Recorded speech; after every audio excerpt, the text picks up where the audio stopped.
స్వామివారి భక్తులందరికీ శుభాకాంక్షలు.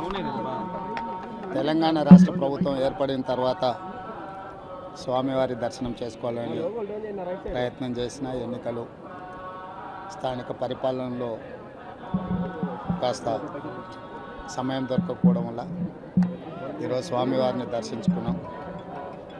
రెండు రాష్ట్రాల సత్సంబంధాలు కొనసాగాలని, రెండు రాష్ట్రాల అభివృద్ధి పదం వైపు నడవాలని, ఆంధ్రప్రదేశ్లో ఏర్పడబోయే ప్రభుత్వము ఆ రాష్ట్ర ముఖ్యమంత్రితో తెలంగాణ ముఖ్యమంత్రిగా సత్సంబంధాలతో సమస్యలన్నిటిని కూడా పరిష్కరించుకొని కలిసికట్టుగా నడిచి రెండు రాష్ట్రాలు అభివృద్ధి పదం వైపు నడిపించే విధంగా ఒకరికి ఒకరు సహకరించుకొని ముందుకు వెళ్ళాలని ఆకాంక్షించను.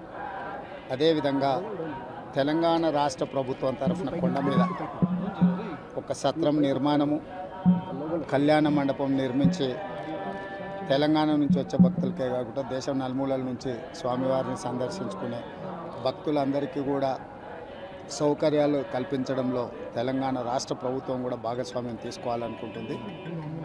ఈ ఫలితాల ప్రక్రియ ముగిసిన తర్వాత తప్పకుండా తెలంగాణ రాష్ట్ర ప్రభుత్వం తరఫున సత్ర నిర్మాణానికి అవకాశం ఉంటే కళ్యాణ మండపం నిర్మించి స్వామివారి సేవ కొనసాగించాలని రాష్ట్ర ప్రభుత్వం భావిస్తుంది. తప్పకుండా తొందరలోనే ఆంధ్రప్రదేశ్ ముఖ్యమంత్రిని కలిసి విజ్ఞప్తి చేసి ఇక్కడ స్వామివారి సేవలో తెలంగాణ రాష్ట్ర ప్రభుత్వం కూడా భాగస్వామ్యం తీసుకోవాలని కోరుకుంటున్నాం. కొండ మీద రాజకీయాలు మాట్లాడకూడదు.